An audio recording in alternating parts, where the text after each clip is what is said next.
think she went to work in a laundromat in Queens or something, you know? Because there was no such thing anymore as a liberal or a progressive or a free thinker, which is what Lynn actually was. Free feeler, I would say, even more than that, because Lynn always led with her heart. But she said, I feel like life just passed me by. And then a short time later, it wasn't too long, she got the job here on Sirius. And she loved being behind the microphone, and she loved doing the show here and having all of you as listeners. But Lynn may have felt that life passed her by. But her life didn't pass by anyone that heard her or was connected to her. And it's an illusion. It's like Jimmy Stewart in It's a Wonderful Life. And you go, oh, it wouldn't make any difference if I wasn't here. Well, Lynn, you touched so many people. And you did make a difference. I can tell you made a difference in my life. And you had an influence on me. If the rest of you would like to call in and talk about the influence Lynn had on you, the connection you had, even if you're, a usual, listener to the Patriot Channel, a conservative who always disagreed with her, please call in and just share your thoughts about Lynn today. Because that's what we're going to be doing over the next 3 hours. I'll tell you, I was in shock when I got the email about this. I was just exchanging emails with her, 2 weeks ago? And she was telling me that she was now an avid supporter of Ron Paul, which was typical Lynn. Lynn was a talk show host before there was this party radio, and you had to be on one side or the other. And as much as I disagreed with Lynn, we always were friendly to each other. We didn't, we could talk about things. I was an Obama supporter. She was a Hillary Clinton supporter. She didn't like Obama. I am, I pretty much got somewhat up. I expected more, but I've certainly, in this field of candidates we see running against Obama, and I also happen to still think Obama's a good and intelligent person. And I think he's capable of leadership. And I think in his first 2 years, he accomplished quite a bit. There are things that I wish he was that he isn't. There are things I wish he'd done that he hasn't done. There are people that he's associated with that I wish he didn't associate with. But you know what? Even though it's Christmas time, there is no Santa Claus in politics. And there is no Santa Claus in life. But there was Lynn Samuels. And she brought us many gifts. 1-866-99-SIRIUS is the number if you'd like to join me. I'm Richard Bey, filling in for Alex, and Alex is going to be here at 8 o'clock, so he's going to join the show for a while. And I'd like to thank Alex as well for giving me the opportunity to fill in on his show and do this for someone who was a close friend and I will miss for the rest of my life. Terry in Queens, you're on the air. Speak out. Hi. Yeah, I've been listening to Lynn for 30 years, since she was on WBAI in New York, and I've been calling her ever since then. The first time I heard her, I couldn't believe, who's this person? Because it was during the fund drive at BAI, which is a listener-supported station. And I heard her voice, and I was like, oh, who's this woman? And I've been listening to her ever since. And it's going to be a sad day in radio. Isn't it? It's shocking. It's shocking because, this is a woman who was so full of life and opinions and talent. There is nobody else like her. And I grew up in Queens. I grew up in Far Rockaway here in New York. And I had years of speech lessons when I went to drama school I used to say car and dog, and my car was a common gear. You stick the R where it isn't. But I'll tell you something, I don't think I've ever heard anyone have a New York accent like Lynn, even. It was almost unique to her, not only in broadcasting, but even in the city itself. Right. I mean, some people often confused her with Julie Kavner, the actress. Yeah, or Fran Drescher. Yes. Well, she even had Fran Drescher as a guest years ago. And you probably couldn't tell who was talking if it was radio. Yeah. But you know what? She was just a one-of-a-kind person. And one thing that people may not know, or they may glean it from listening to her on the radio, when she was off the air, she was sweet, she was shy, and she was generous, to those who were her friends. And she had big fans amongst the conservatives, even though she was, at times, virulently critical of conservative policy. Terry, thank you for the phone call, and thanks for sharing that. Much appreciated. 1-866-99-SIRIUS. We're doing 3 hours here remembering Lynn Samuels, who passed away this weekend. She had a big New York Times obituary today. This was a pretty big obit. This wasn't like a little, sliver on the side of the page. The headline says, Lynn Samuels, a brash radio talker, dies at 69. I'll read the obit later. I always wonder if I'm going to get an obit when I die. But we were just talking about this with Albert. I said, I just know mine's going to say, Richard Bey, king of trash TV. that's probably already written for you. Isn't that sad? No, isn't that scary? 1-866-99-SIRIUS is the number. Lynn, we miss you so much. Who is this? Kickin' Chicken. Kickin' Chicken. You're on the air, Kickin' Chicken. Hey, good morning, Richard. Hey, good morning. Hey, thanks for doing such a good job and helping us get over this great loss that we are experiencing right now. I really am having a hard time dealing with this, as difficult as it might be as just a chronic listener and caller of Lynn's. She was a big part of my life, and I know that seems like a kind of a silly thing for a radio listener to say. Not to me, because she gave so much of herself. She talked about her life. She talked about her feelings. It wasn't only politics, No, and not only that, but, I would record her show during the day, and I would listen to it the following day because I'm a distance runner during my workout. I run, and I listen. She filled an hour and a half every day of the week for me. I know. During the week. Now the weekends, I would just record her. And now that she's gone, I didn't realize how much of my life, my daily life, she really filled.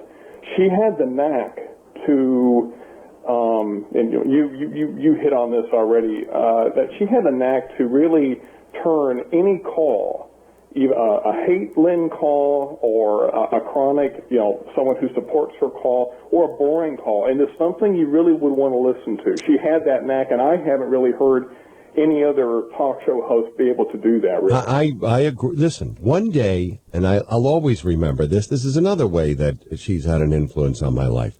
One day I was driving my car in New Jersey, and we were both working at WABC at the time. So I had the radio on, and Lynn started saying, my favorite channel is the Game Show Network. And she started talking about the game show. And I said, come on, Lynn, get back to politics. I am so not interested in the Game Show Network. And as I was driving, I was coming back into Manhattan. I looked at the clock, and half an hour had gone by. And I was interested in what she was talking about.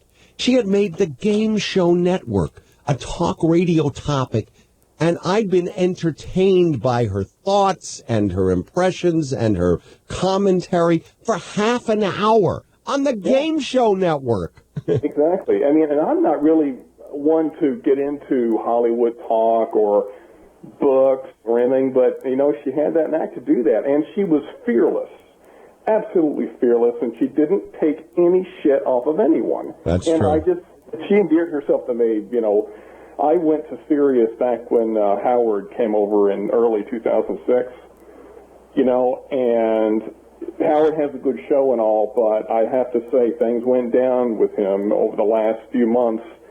And, you know, Howard got me there, but I tell you what, Lynn Samuels kept me. I listen to her daily. I can't say the same thing for Stern. Not to take away from him, but... Well, there's another example. You know, Stern he's got plenty of imitators, but he's really one of a kind. There is nobody... Yeah, I don't mean to take away from right. him, but I just kind of driving home the point that Lynn kept me serious. She really kept me entertained. But you know what else? Let me just bring this up since you coupled this, tribute with Howard. Isn't it an unbelievable shame that two people with such immense talent should be thrown off of regular terrestrial radio? There's no place for them there, you know? I just think that just really underscores a weakness in our culture. That, you know, we don't put the best people forward. And so what that they say some off-color things sometimes. They are real people. And everybody knows that real people act and say things in certain ways. And you know what else? People will always say, oh, it must have been the ratings. Ratings, schmatings. The Stern's ratings were through the roof. Lynn Samuels had great ratings. Really what it was is that there's a certain conformity in commercial broadcasting who's the guy? Ryan Seacrest. Ryan Seacrest is the guy that they're now going to put on the Today Show to replace Matt Lauer. I said, why don't they just get an avatar, from the movie and do motion capture? If you want somebody with absolutely no personality at all. But that's... and I tell you, when they moved her to weekends back in last summer, I guess it was, I still had a problem getting over that.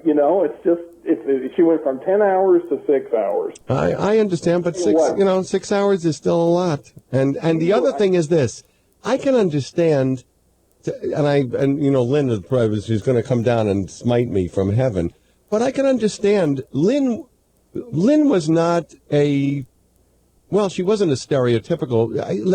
I hate party line radio. I hate somebody that, I hate the idea that in order to be a talk show host, you can't think for yourself. You have to always follow either the liberal line or the conservative line, and there's no...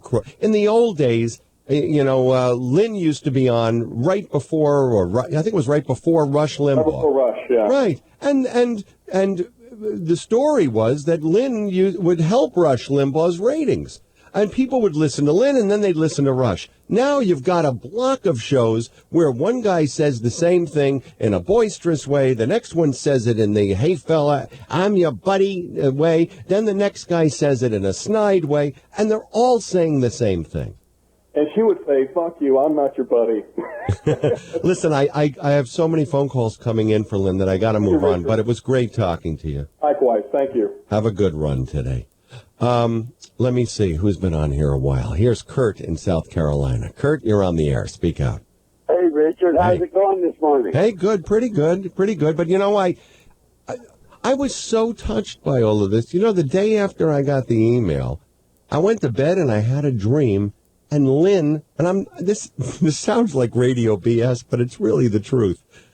I had a dream that Lynn was in my house and she was walking around cleaning things up. And I said, oh, my God, you're still alive. I've got to tell everybody you're not dead. They're wrong. You're still alive. That was my and then I woke up, of course. But that was my dream because it was so hard to believe that she's gone. That's fantastic. I started listening to her last summer when she came on the weekends. Yeah. And I drive cross country in a big truck, and I could not wait till Saturday or Sunday to get to listen to Lynn. And I'll tell you, she didn't care if you were a bum on the street or if you was a millionaire. She could talk to you. You know what? You just hit on something. I saw it on one of the message boards where people were talking about her, or on Facebook. And they said Lynn had the ability to make every caller feel important. Even the ones that disagreed with her or went after her. Every caller, and I think it was because she gave her complete passion and attention to anybody that called in. She didn't do things in a... And you know what? Even though she was from New York, she could have lived just as well in South Carolina as she could in New York. Well, you know what? Listen, you have a bit of the Southern drawl yourself. You didn't have any problem understanding the New York accent? Well, I didn't. I loved her. Yeah. Well, I've been going to New York for 29 years now, so I've learned how to talk with them. And I moved from South Carolina when I was younger, then I moved back there, so I still got some real Southern drawl. But I'm going to tell you, Richard, I love that woman, and just listen to her voice, and when she would say, fuck you, I would just catch up with her accent. And I guess God just needed another angel, you know? I know, Kurt. Thanks for... I gotta go, Doc. I can't go somewhere. I love you guys. Thank you. Thank you for calling in. Alex Bennett's going to be here at 8 o'clock. He's going to come in for a while today and join us. But if you'd like to join us as well, the number is 1-866-99-SIRIUS. I had some emails from people in the business who will be calling in and talking about their experiences with Lynn. We're doing a 3-hour memorial to Lynn Samuels. Something happened this morning, which was a coincidence that you just won't believe. But I'll wait a little bit to tell you about that because we have more phone calls coming in. 1-866-99-SIRIUS. Doug in North Carolina. Doug, you're on the air. Speak out. Good morning, Richard, and happy holidays. Hey, same to you. But you know what? The holidays are a little less happy because I was notified about this, I think, on Christmas Day or Christmas Eve.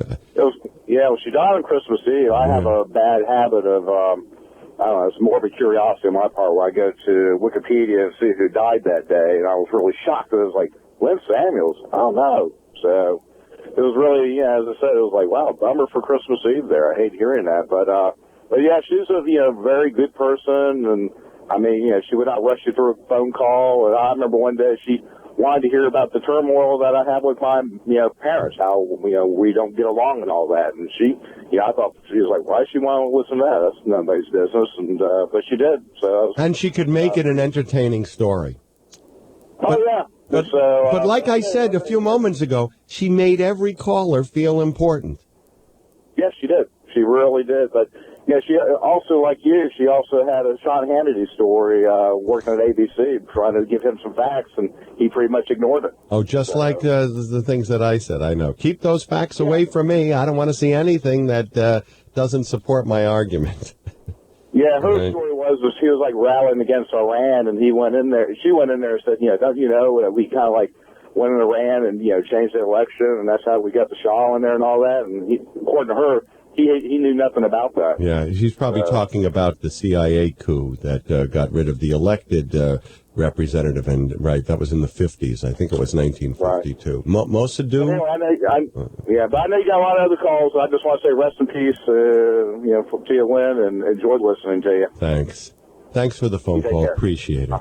I wonder if Lynn could be aware of this. I don't know if... I'm sure she's listening. Well, wait a second. But you know what? Morning. She's sitting right here. I don't think Lynn really understood how much people appreciated her. No, not at all. And I don't think that you could ever tell her. She made up her mind about people, I think, and that's it.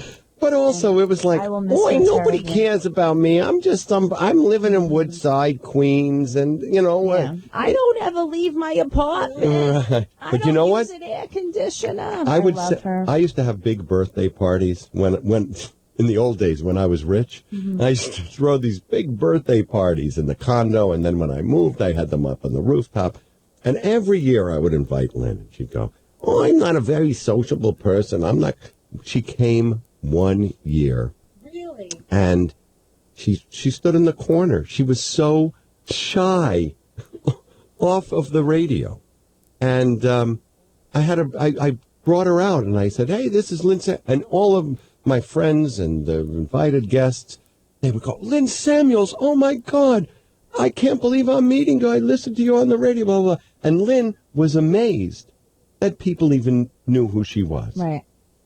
She, I think, was oblivious to the effect that she had on people. And as I said earlier, at one time she was fired from WABC 3 times, rehired twice, but one time after she was fired, she had called me and said, "Richard, I just feel like life has passed me by."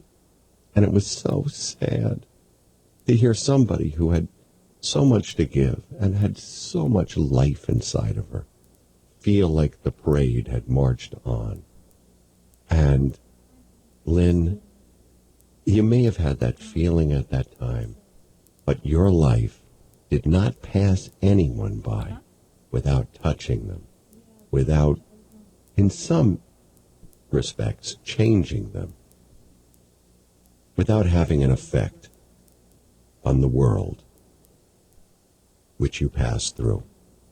It's hard to believe that you're gone. Richard Bey filling in for Alex Bennett, talking about Lynn Samuels. We'll be right back right after this. The Great American Broadcast. I've been listening to your show for about a month now, and I'm...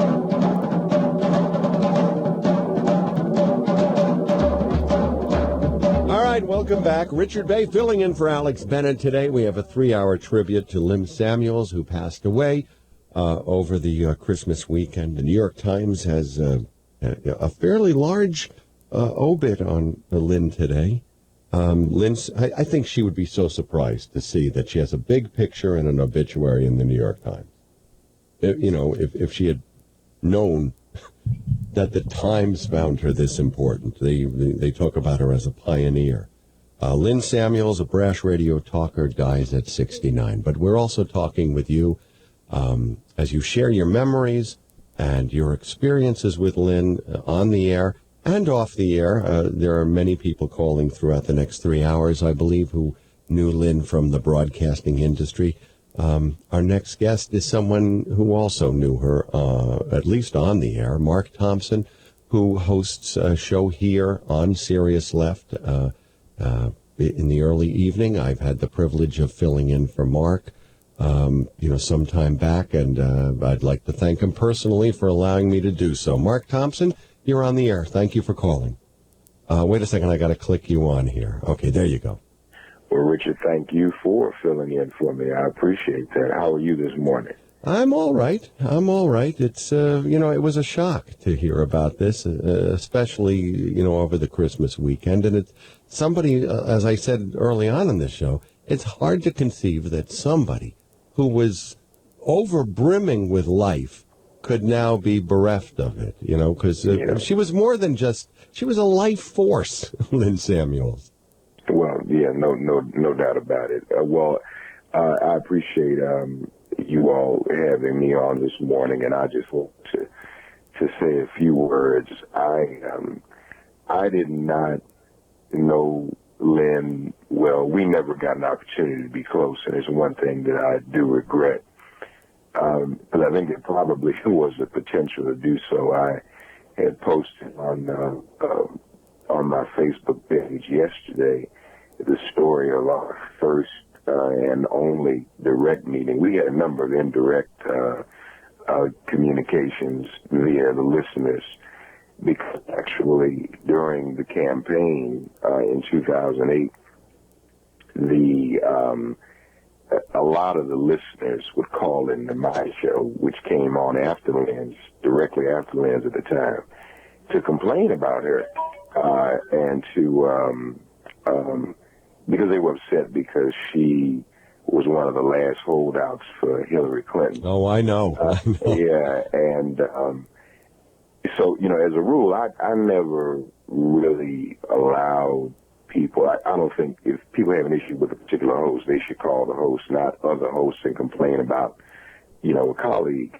And I would say to people, you all need to talk to Lynn about that and deal with it. But once that subsided, because of, her positions, and we didn't agree on everything. I think there was some things we probably did. Listen, I just got an email from her, and she was, it was 2 weeks ago, but she said, and I was a very early Obama supporter, before started off with John Edwards God help me.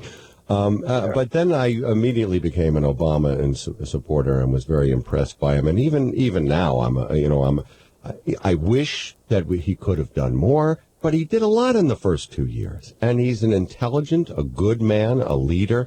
And, of course, compared to anything on that Republican debate stage, there is no comparison. Yeah. Well, I have a confession to make. And when I saw what Lynn was doing in her position, see, I also had the privilege of attending the DNC meeting where some of the final decisions were made about delegates and what have you. And there were a lot of women there, like Lynn, who actually felt that this was Hillary's turn, not just Hillary's turn. This was a real opportunity to have the first female president. And I couldn't really begrudge them that. I understood that. I understood, that passion. I understood that desire. But it just didn't work out that way. And we all knew at the time it wasn't necessarily because of anything having to do with people not wanting a woman or things being, sexist in any way. We knew that there were some serious issues with the campaign. As a matter of fact, one might very well say that if the Clintons had deployed a different kind of a campaign strategy, we might be having a different conversation right now. But be that as it may, Lynn held her ground. Well, you know why? Because Lynn, when Lynn gave her heart to something, she never took it back. That's true. And a lot of people respected that. But when and the few listeners who didn't, and then they would call me, I would say, well, no, that's not really the way to deal with this. One day, I decided that I would try and go meet Lynn, and I did it at a conspicuous time. She was actually on the air, and I went and just stopped by the studio during a commercial break because we'd never met before. And I said, let me just go by and say hello. And she welcomed me, and we actually had a very, very pleasant exchange. And then she did something that surprised me. When I left the studio and after the commercial break, she went back on the air. She went opened the microphone and announced to everyone who was listening how sweet she thought I was. And that was the word she used. She said, Mark Thompson, you guys it doesn't seem like it. I didn't expect it. And of course, she had an indelible accent. But he's really sweet. He sings and looks so sweet. And I mean, I couldn't believe it. And, you weren't feeling sweet. Well, no, I mean, when we met, I mean, it was very pleasant. I mean, there was no animus, anything, but, for her to describe me in that way, it was really kind of interesting and funny. But I also thought it was very, very generous and kind. Can I, as long as I got you on the air here, can I just digress for a moment and ask your opinion of this? I worked up through 2008, the primary season. I was working at a black-owned station. In fact, there were only two white guys, I think, working in the whole station. It was WWRL here in New York. Rennie Bishop was the program director. And I did the morning show with Mark Riley. And I was a big Obama supporter. And a good portion of our listenership was African American. And not one, during the primary, they were all for Hillary. Yes, right. And I said, during one of the breaks, I said to Mark Riley, I said, Mark, I can't believe this. Here I am. I'm the one that's all excited about Barack Obama. And our black listeners, there isn't one person calling in. It's a big Caribbean listenership there, too. But I said, I just don't understand this. And Mark said to me, well, he said, I won't say this on the air, but he said, I think that for, a lot of black Americans, if Obama's elected president, they're going to have to rethink what they've thought this whole country's about for so many years. And it's difficult. They don't think he can win, number one, because they just don't think this country would ever elect an African-American president. But number two, if it was possible for him to win, they would be sort of stunned and have to reevaluate what they thought about America. Is that a pretty good analysis? Well, I don't think that's what was going on at the time. I mean, I think that to some extent there are pockets of people who feel that way, but this is the reality, and this is one of the reasons why, I didn't fall out with Lynn for her position. I was patient with her, and I thought others probably should have been more patient. The fact of the matter is that prior to the Iowa caucus in 2008, the majority of African Americans did support Hillary Clinton. As a matter of fact, some of the people now who say that they're the staunchest Obama supporters ever did not, in fact, support him. And the reason for that is most people had not heard of him, didn't know who he was. It was just that simple. Mm-hmm. And, of course, there was not the belief, and I was one of those who held the belief. It wasn't a question of support. I did not believe that he could be elected president. Now, Iowa changed everything.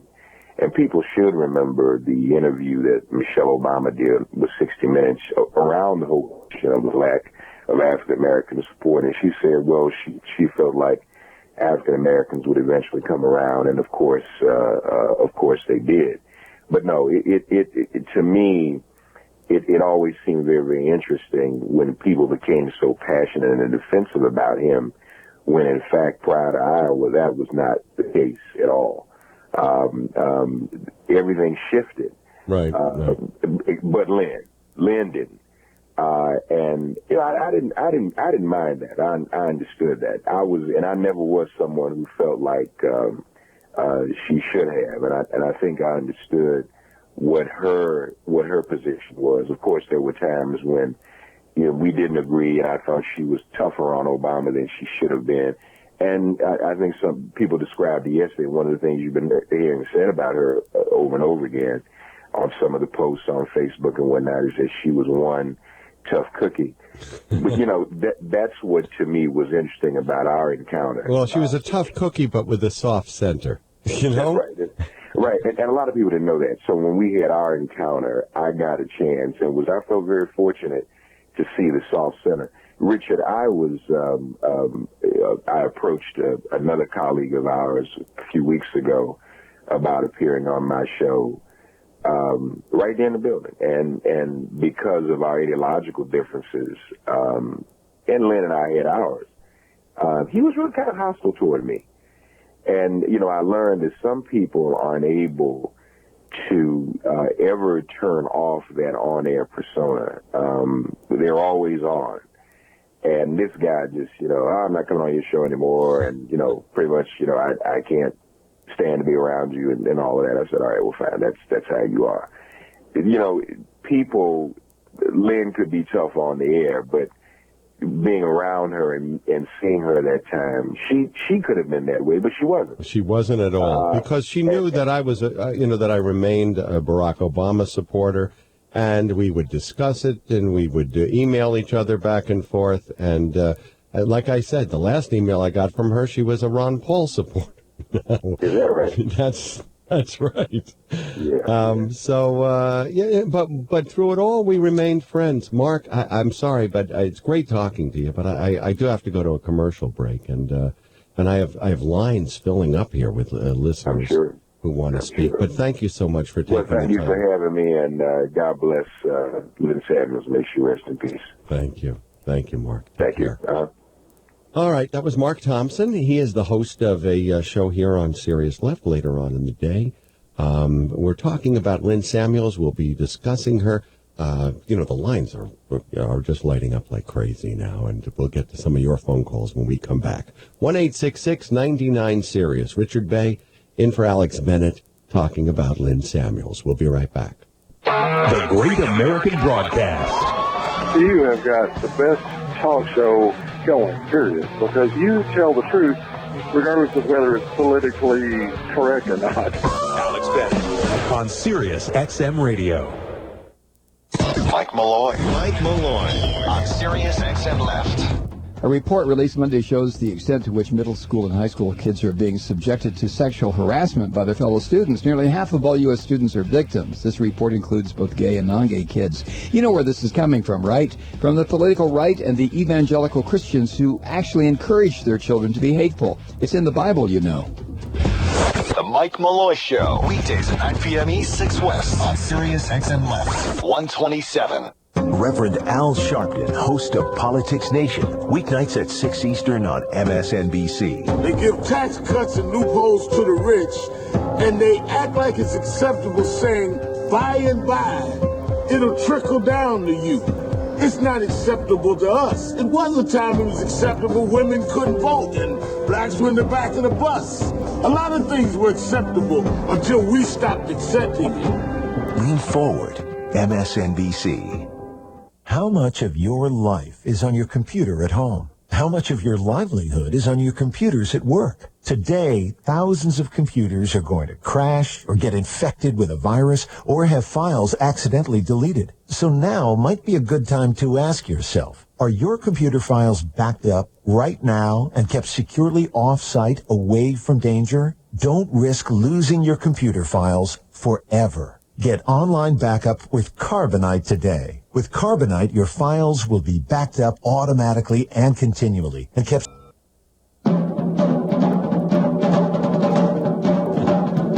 Welcome back. Richard Bey here, filling in for Alex Bennett. Alex is going to be here at 8 o'clock, for a while, and co-hosting his own show, right? We're talking about Lynn Samuels, who passed away over the weekend, sadly, and is irreplaceable. But so many of you want to talk. Why don't I just get to you? Let's see. Who's been on here the longest? Barry, thanks for your patience. Barry, you're on the air. Speak out. Hello, Richard. I remember her since the late 70s when she was on DAI, and at that time, she used to sell the Journal American on 57th Street and 5th Avenue. You mean she'd actually, be a news girl on the street? Selling, yeah. And I knew who she was. And she looked like olive oil then. She's skinny with big glasses and curly hair. You know, she always reminded me of Gilda Radner as Rosanna Dana, you know? Yep. And then, around the same time, then she was working at Folk City in the Village on West 4th. And she did the sound there. It's where Bob Dylan started. Sure. Yeah, and then, let's see, these are just my memories. I think of her as like a soundtrack to my life, and I can't believe it's not there anymore. But then I worked at 57th and 5th, and at night I'd go into Nathan's on 58th Street to eat lunch and my dinner, and she'd be there with her girlfriends, and of course they were talking above everybody else, cackling and laughing. They drive me crazy. But I'd listen to them, and one of her girlfriends was Estelle Getty before Golden Girls. Wow. And she'd be there, too, and all of them, they all sounded alike, and they're trying to get in over each other, talking about everything. And, but I always loved her, and when I heard that Christmas morning, I was as shocked as if a member of my family died, and I've been thinking of her ever since. Me too. Yeah, and I heard her mention you not long ago. On the air. Listen, I felt very privileged to be a friend because I was a fan before I was a friend. And also, Lynn was on the air, she was open to everybody and listening to everybody. But in her personal life, she was kind of reclusive and a little bit shy. And I always felt it was an honor to be included in some way in her. When she finally came to my birthday party, after I'd invited her for every year for 6 years, I was thrilled. And I have the pictures too. I'll probably put them up on my website from as soon as I get back. Richard, did she still smoke? Do you know? I didn't realize that she was a big smoker. Did she still? You know what? She smoked when she came to my birthday party. I don't know if she. She gave. Actually, this is probably a good warning for me to make a New Year's resolution about my smoking. You know, but and along with her being anti-Obama, she was pro-OJ. She still thought OJ was innocent. Listen, she was always an interesting person. Yeah, She never bored us. She never bored us. No. You know who else she thank you reminded so me of a much. little bit was Linda Barry.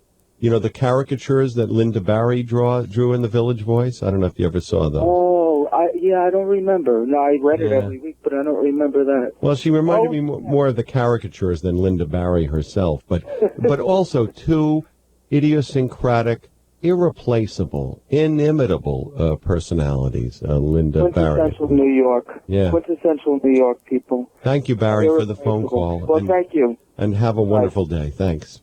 You too. Sorry to cut you off there at the end. Lewis in Orlando. Lewis, you're on the air. Speak on. Hey, good talking to you. Same here. It's nice having you on, and it's nice having the tribute. I'm not a New Yorker, so I would get this New York flavor through Lynn Samuels, and I thought I got the genuine article, definitely. Yeah. And I enjoyed when she would talk about music, and she would talk about, I forgot the song that she would play on Fridays that she liked. Oh. And That's what we should get. Let's look up Big Fat Bottom Girls, and you remember that?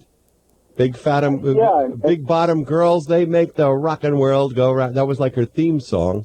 Right, exactly. And then she would talk about all the construction going on, oh, ComEd, they're ripping up the street again. What's going on with these people? She just had that whole, the New York mensch thing going, and I really liked her. And I think she was a true left of center and wanted help for the people. So I think she just didn't think Obama was a big enough fighter. I was, for me with Hillary and Obama, I really, really liked them both, and I was torn, and I led toward Obama, and we had a couple of conversations, and she didn't, rip me apart because I was polite to her, and she was always sweet to me when I called in. Right, that's what I'm saying. If you just look at me, and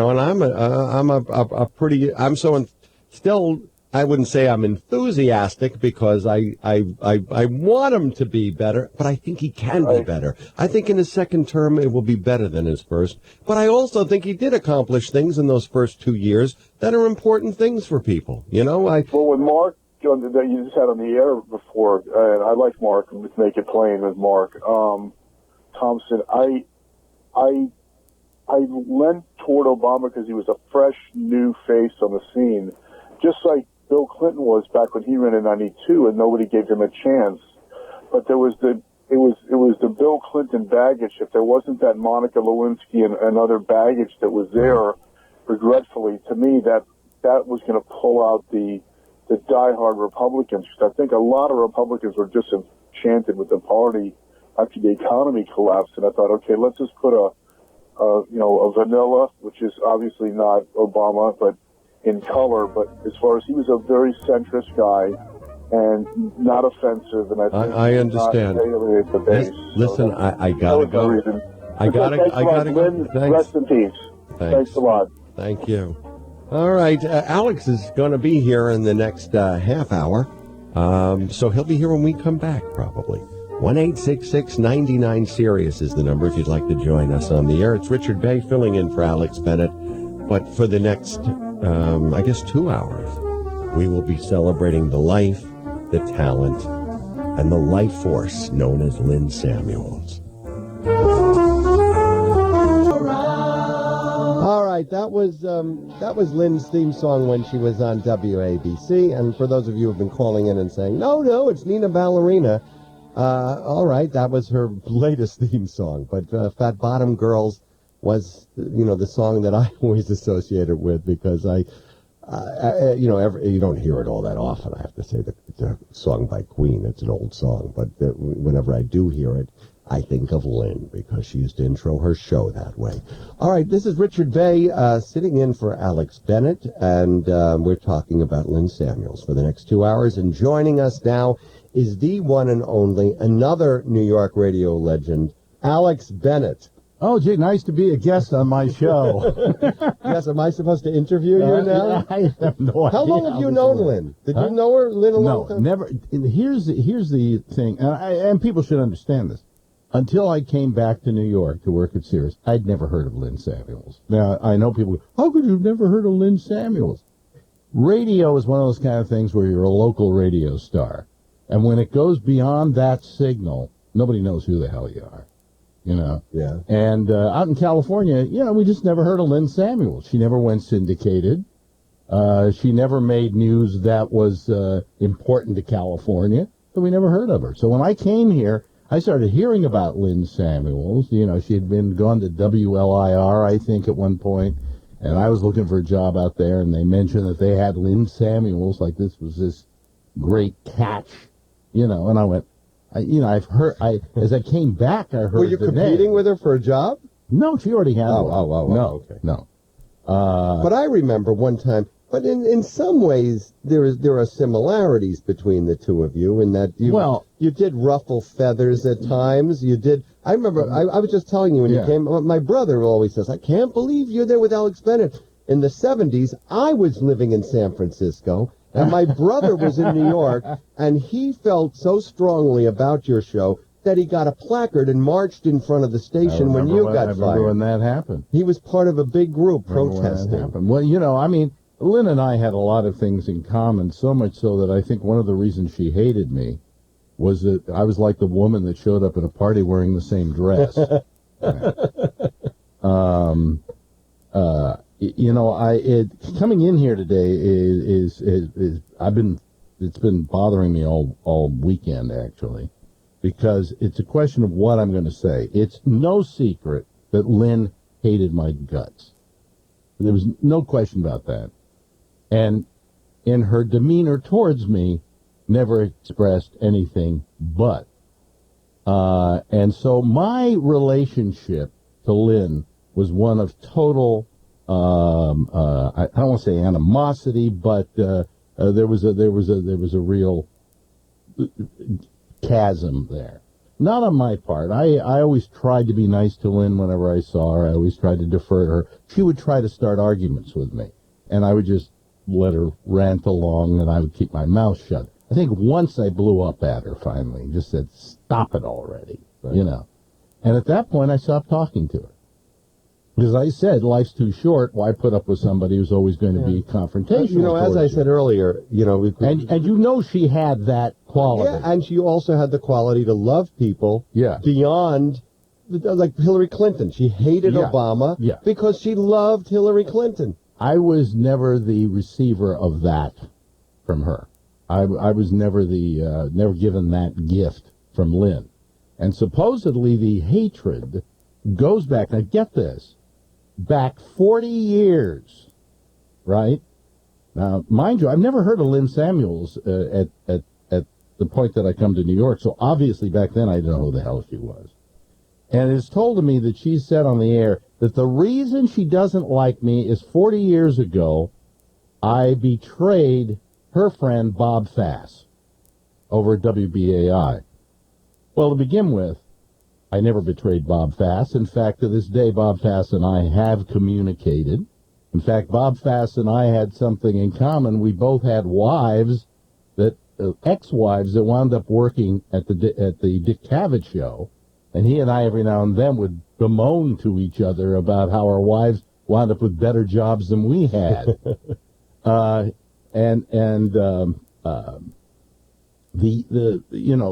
point was that there was never, it never went on. Whatever she thought went on. Now, here's the clue to Lynn, okay? And this is maybe a lovable part of Lynn. She has carried this grudge for 40 years. And it isn't even her grudge. Right. But because she leads with her heart. Yeah, but she never once expressed it to me so that I could say to her, Lynn, that never happened. You know? No, she never told me why she didn't like me. And so she would always put me down on the air. Whenever anybody would call here and put her down, I would defend her. Because here's the deal, folks. You know, and you know this, Richard. In radio, there are two people who inhabit one body. One of those people is the person on the air and their relationship to the people who listen to them. And the people who are calling today saying, oh, I love Lynn and Lynn was wonderful, are the people that heard her on the air, and that was their relationship to her. Right. My relationship was different. I know, but you know what? There are also callers who didn't like Lynn either. There are some people I have friends who say to me, I can't stand listening to that voice. I'll tell you right now. What? I will tell you right now that I would yell and scream at those people every time they called me and say, Lynn was one of the best broadcasters I've ever seen. Talent. And that voice you don't like because it's too Jewish. Well, to me, it's like music. I love a New York accent. They said it. They said it in the New York Times today, and that was that she said once, and it was a classic on her part. She said, "They told me I could be syndicated." There it is. I know what that means. Yeah. In fact, it was Minnelli who told, of all people, Minnelli who really fostered individual talents. Yeah. Who told her? He said, "Here, Mr. Minnelli, who was a program director." She would become a national talk star if she damped down her accent. Yeah. The syndicators like you, but they say you're just too New York. And the next line is the one that's the key to it. She said, when they say you sound too New York, they mean you sound too Jewish. Right. And she was absolutely right. You know. Now, that's not to say that Lynn and I hadn't had conversations over the years. When I first got here and I got off at noon and she went on at 1, I would almost religiously, and you know this, Albert, go down to her studio and talk with her. That's when I would have those confrontational discussions. But I would always talk to her. You know what, though? If you were on Lynn's bad side, I don't know if it's ever even possible to ever get on her good side. That's right. Yeah. Right. And that's why, in some ways, I feel so privileged to have been on her good side. Because she could have said, Richard Bey did the stupid TV show. Yeah. He's an idiot. What does he know about politics? Who is... And she didn't. And I said, oh, my God. I passed through the gates and the guards didn't kill me. Maybe this is where I'm a sick human being. I actually enjoyed the fact as much that she hated me. You know, there was a kind of something about being on the bad side of Lynn that was a badge of courage. And so for whatever you loved about, oh, my God, she loves me. On my side, it was, oh, my God, it's wonderful. She hates me. And you know what's strange? Because I talked to her about it. She used to be the lead-in for Rush Limbaugh on WABC. Yeah. She never has a bad word to say about Limbaugh. She really liked Limbaugh. She loved Michael Savage. She loved that asshole Matt Drudge, who all he could do after all the years of knowing Lynn was put a link to a story in the Daily News on his page. What a son of a bitch. Okay? I agree. You know, she deserved more from Matt Drudge for all she did defending him. She did phone screening for him. She came in on Sunday night, and I used to come on right after Drudge and do the overnight on a Sunday night. So I was saying before, Lynn and I used to sneak cigarettes in the hallway, you know, and hope the program director didn't smell it. But, you know, for whatever she was to me, and there were other people, I mean, people close to me here, she was also not particularly nice to, probably because they knew me, you know. I mean, this was Lynn, but you see, what happens is, I'm an asshole too, you know. Whatever we are off the air does and is important to that which we are on the air. And so what you loved about Lynn on the air was something that maybe wasn't so wonderful off the air. Okay? But if that didn't exist, then the Lynn on the air wouldn't exist. And I think that's an important distinction to make here. And I'm not trying to diss her after her death because, you know, I'm here to praise her, not, you know, I'm like Mark Anthony for crying out loud, you know. But I can't, it would be disingenuous of me. And Lynn, if she could say it, would tell me you're full of shit. If I came on here and went, oh, what a wonderful person she was. I remember the time we had a picnic together. And, you know, she brought the coleslaw. Yeah, but, you know, there's the old story of the blind men with the elephant, and they touched the leg, and they touched... It depends on which part of Lynn touched you in real life. Exactly. In terms of your interpretation. But her talent was undeniable. Okay. Now, that is what I'm here to praise, okay? It's very few times in this business that we get really great broadcasters. People who have a innate sense of what radio is and what it is as a communication medium. And Lynn was one of those rare people.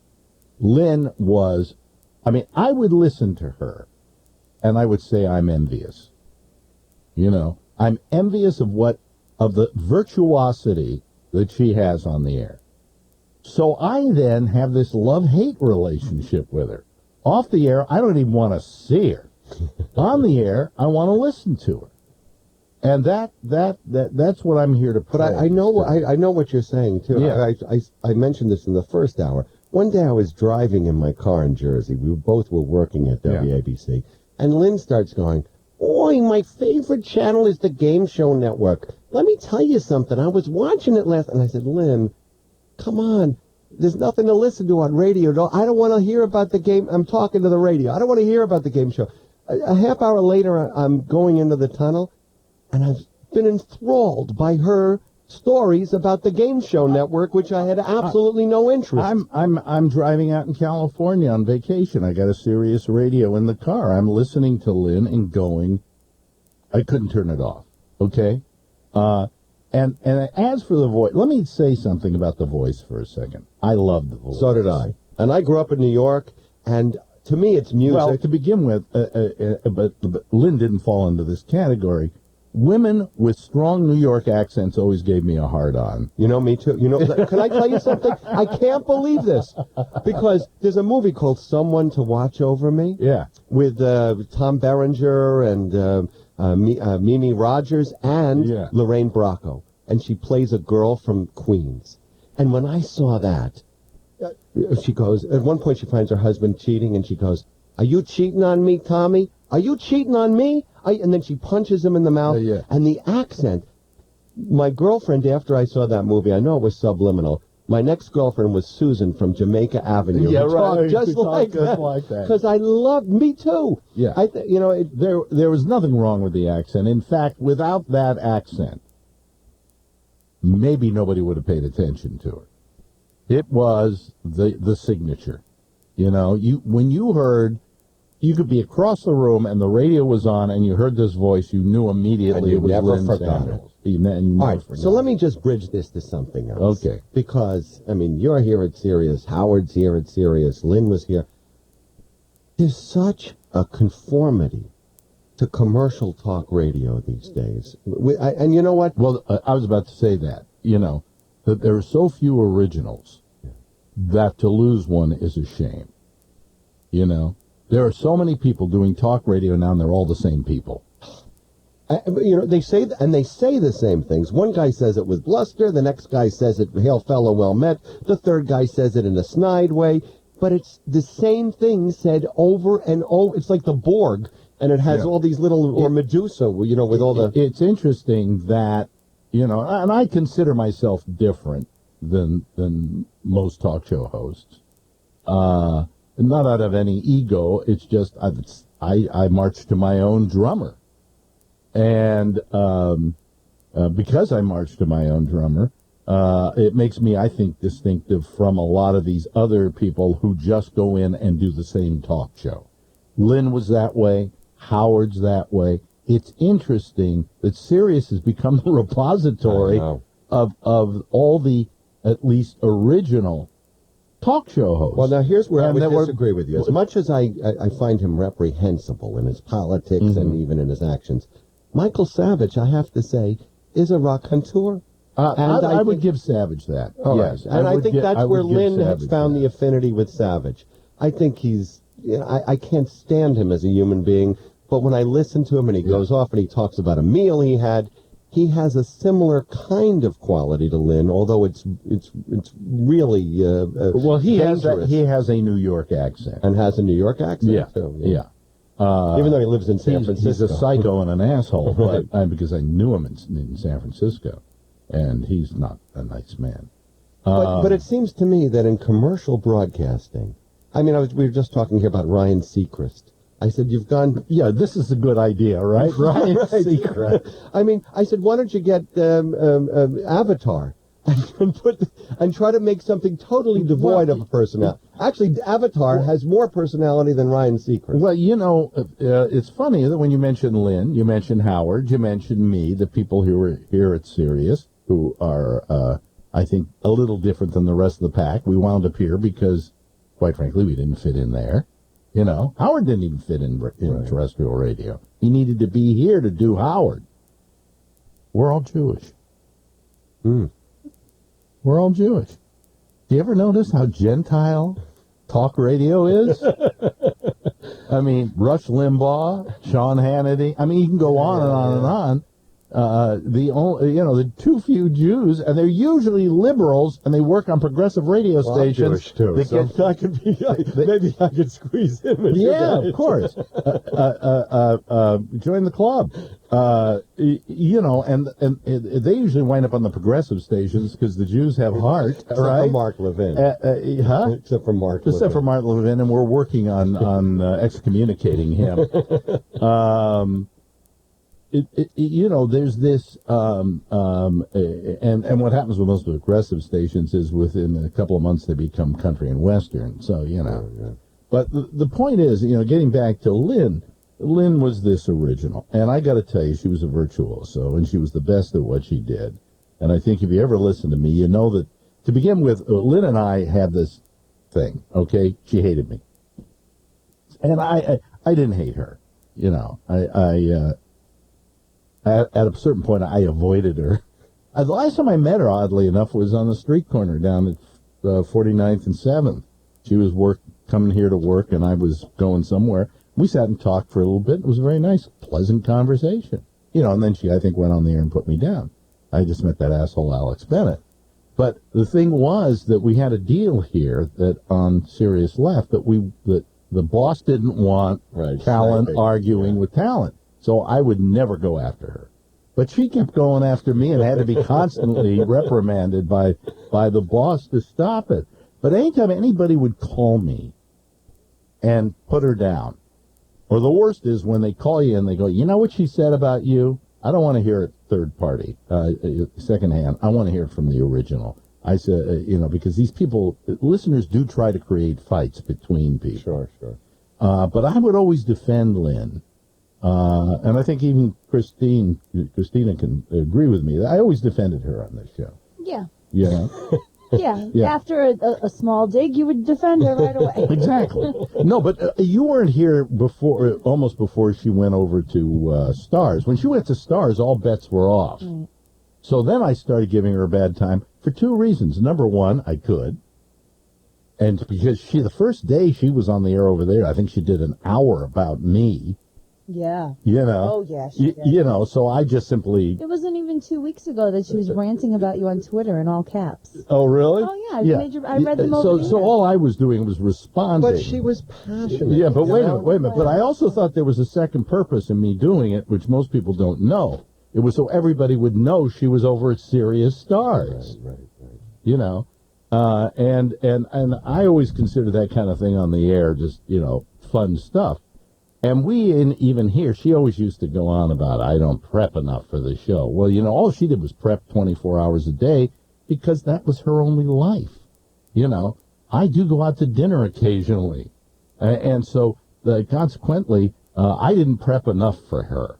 And Albert every day hands me a sheet I know, of... but I think you're taking this way too seriously. Wait a minute. Hold on a second. You're being analytical about something which was all in Lynn's emotional makeup. Of course. That's not the point I'm trying to make here. So every day, Albert makes up what we call a prep sheet.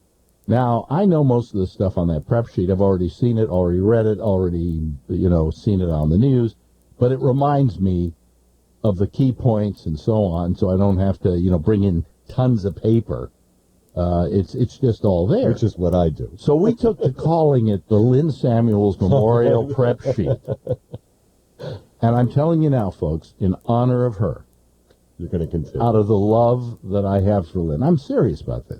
We are going to continue to call it the Lynn Samuels Memorial Prep Sheet. She will smite you. She will smite me. In the middle of the night, I will be visited by a ghost, and she will say, "You son of a bitch." I think you're sitting on her lap right now. I think she's in this room. You know what? The day after I learned about this, when I went to bed that night, I had a dream that Lynn was in my house cleaning up the house, which is probably not something Lynn did very much. And I said, Lynn, you're still, in my dream, I was going, Lynn, you're still alive. Yeah. Wait till I tell everybody that you're still alive. I had that same dream. I had a friend die earlier this year. I had that same dream about a week ago about my friend. Are you kidding me? Yeah, that all of a sudden he's there, and I'm going, why don't you tell everybody you're still alive?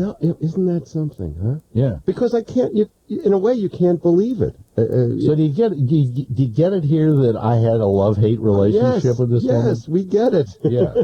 But I couldn't come on here and go, oh, you know, what a wonderful person. It's much more. And now here's a question I have for you. Yeah.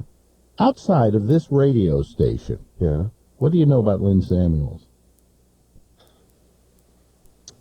Well, I know she worked in the laundromat. No, forget about the laundromat. That's, right. You That's know, her story. That's legend, the laundromat. But I'm saying, I was saying, where exactly did she live? She lived in Woodside, but I was never at her house. Yeah. You're right. But wait a second. 6 years, I used to throw big birthday parties every year when I had money, back in those days. Yeah.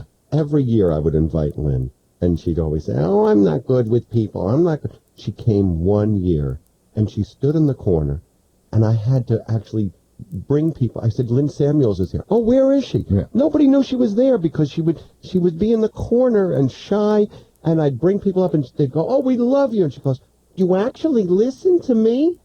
I mean, she was a reclusive, but basically, private person. Basically, we didn't know about family. We didn't know about any relationships. Well, her sister just called in.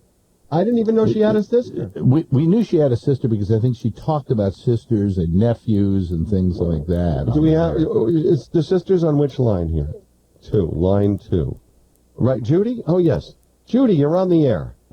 Hi. Hey, thank you for calling in. Where are you, Judy? By the way, Judy, let me say I'm sorry. Thank you very much. Yeah. And let me say that I feel privileged to have known her and have her be a part of my life and to have influenced my life, and her loss is irreplaceable. Thank you very much. Am I right, Judy? Was she a complicated person so far? Oh, God, yes. See, that's exactly.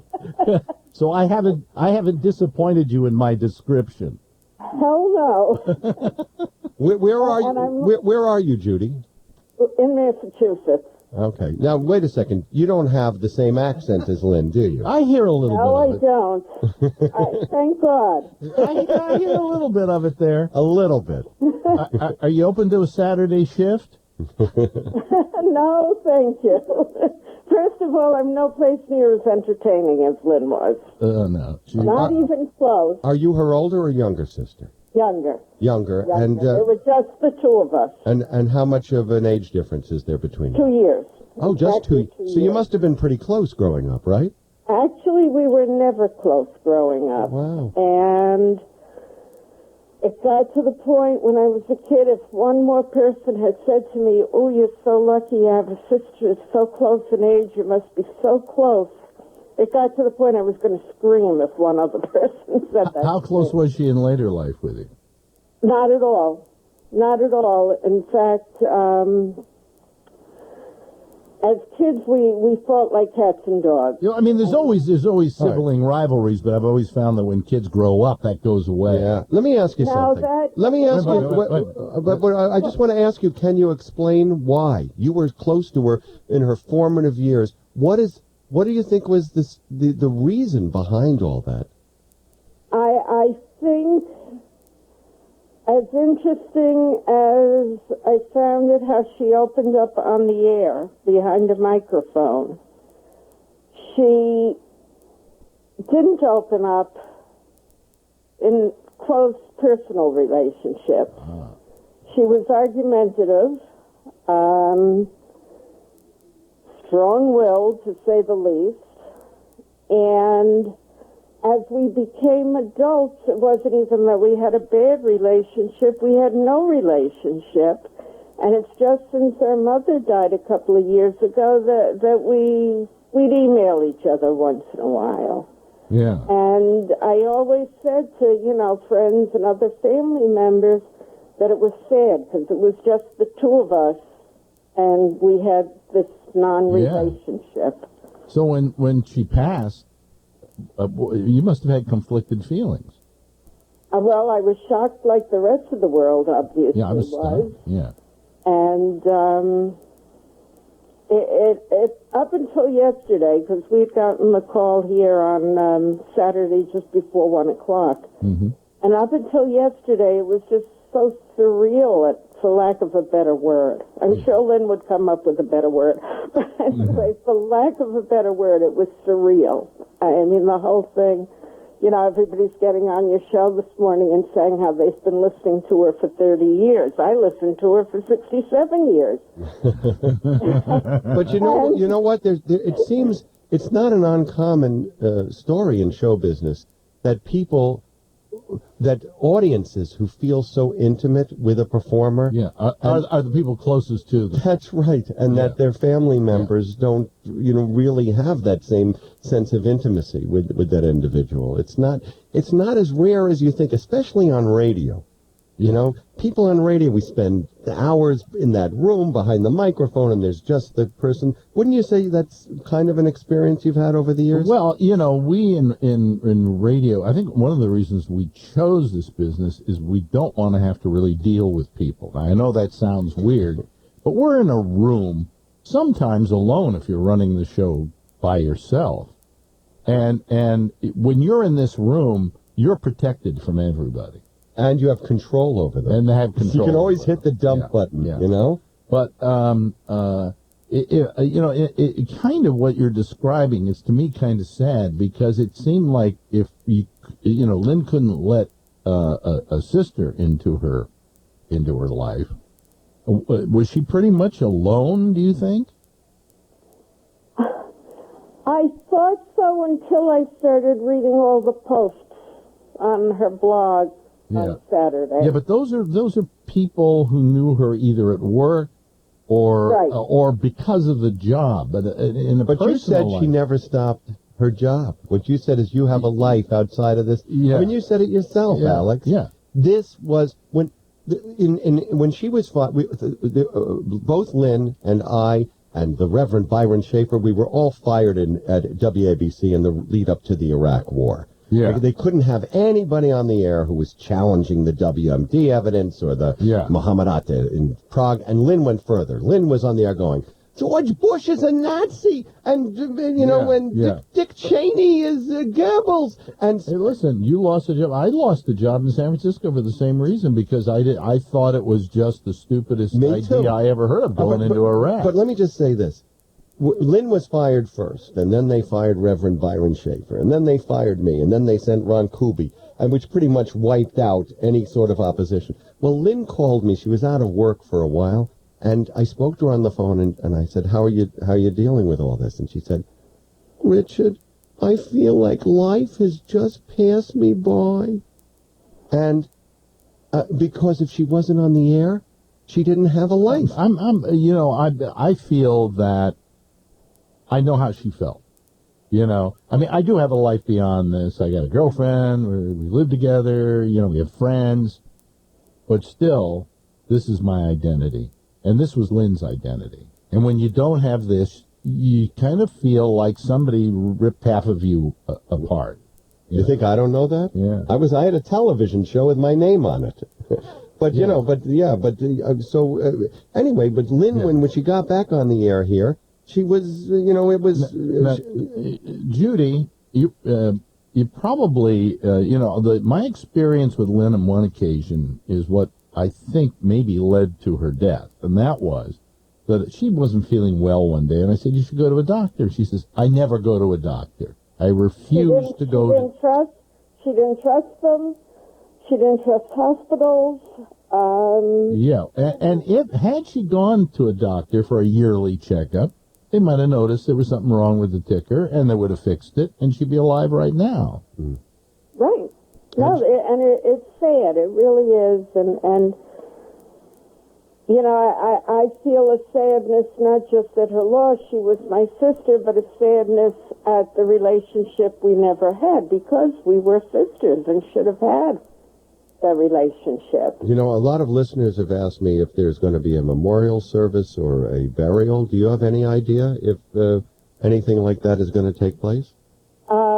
We haven't made any final arrangements yet, and it is going to be private. Right. Okay. Yeah. Okay. Well, listen, thank you so much for calling in today. Judy, I'm, as I say, I don't want to use that old term, I'm sorry for your loss. I'm sorry for you, because no matter what kind of relationship you had with her, she was your sister. She was my sister. And I want to thank you guys and all her listeners who loved her as much as who are her family, who loves her like family. I want to say thank you. And I just want to know, my assessment of her didn't upset you at all, did it? No, I was nodding my head yes to a lot of Okay. All right. Okay. Because the last thing I would want to do at this point is get you upset. I don't care about anybody else, but you're important.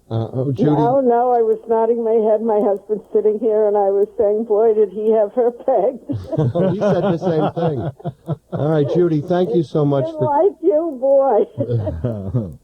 Thank you, Judy. Thank you, Judy. And thank you. Thank you. Have a happy New Year, as happy as it can be, I guess. That was fascinating. Thank you. Yeah. Wait a second. I have to do my job here and just click off the phone. Yeah. Listen, I also have to do my job. Let's go to a break. Yeah, I'll stick around maybe till 9, and then I'm going to go. Because it's your show, you know. No, it isn't. It's your your show. No, it's your show. I'm filling in. And I'm very happy that you are, because it's in good hands. All right. The rest of you, if you'd like to call in, talk to Alex, talk to me. We're co-hosting, let's say that. 1-866-99-SIRIUS is the number. We're going to take a break here, but we will be right back talking about Lynn Samuels.